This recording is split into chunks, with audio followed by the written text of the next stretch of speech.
So, who are the pioneers in the space, right? So we know Mayo Clinic has done a lot in this area. Are there any other pioneers in this space that you all look to as kind of cheerleaders that are really trailing the blaze for us?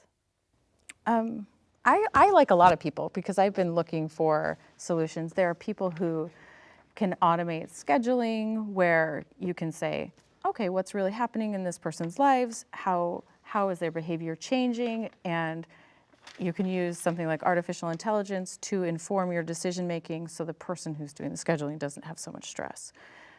There are so many tools, so I feel like we could be here all day making a list.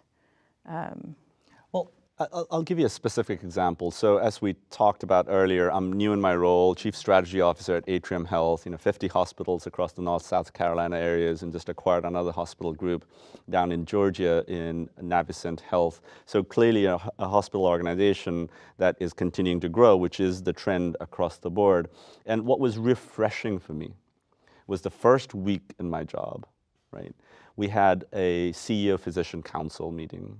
And this is with the CEO, myself, and the Chief Medical Officer in the room with about 16 of the top physician leaders across the organization. And the number one topic of discussion at that highest level was on physician burnout. So it really does start at the top. The mission statement for the Atrium Health organization is health, hope, and healing for all.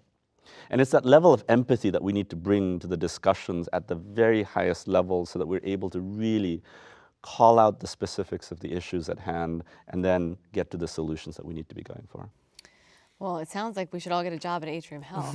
But Rasu gave us an ad for Atrium Health just then. well, that's very encouraging, right? To know that hospital systems, perhaps that aren't even out there as pioneers, but that it's being discussed at the C-suite.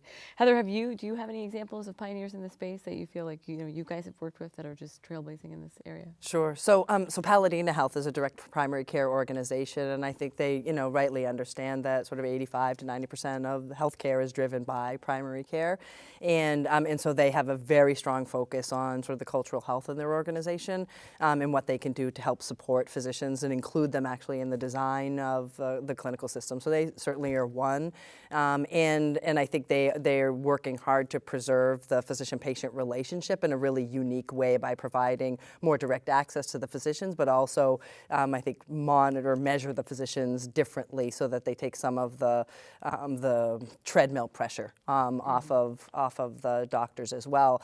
It gives, and I think we were talking about this a little bit earlier, but physicians having a greater sense of control over their day, over their work, that on its own it relieves, I think, some of the feelings of burden, and certainly helps them to feel like they're thriving a lot more in their environment. And so giving back some of that control, and that's what they're really trying to do with the physicians in their organization. We've seen that also with Village MD, where they've had great success. We work with sort of a local branch in New Hampshire, and they've had great success in recruiting physicians out of some of the bigger hospital organizations because they feel like they're valued, they have greater control over their day, they have more resources in the practice, so they have integrated behavioral health, they have social workers, they have nutritionists, and so there's more of a team that supports the physician.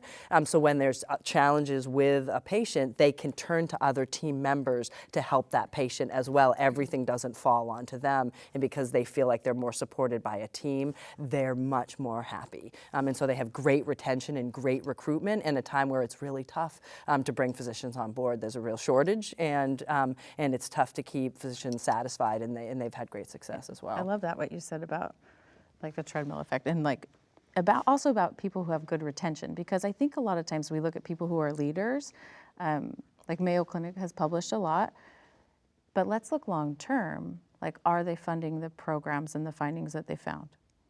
Like I always want to say, like follow the money and look at employee retention. Look at how physicians are after your groundbreaking study. And I mean, I don't know.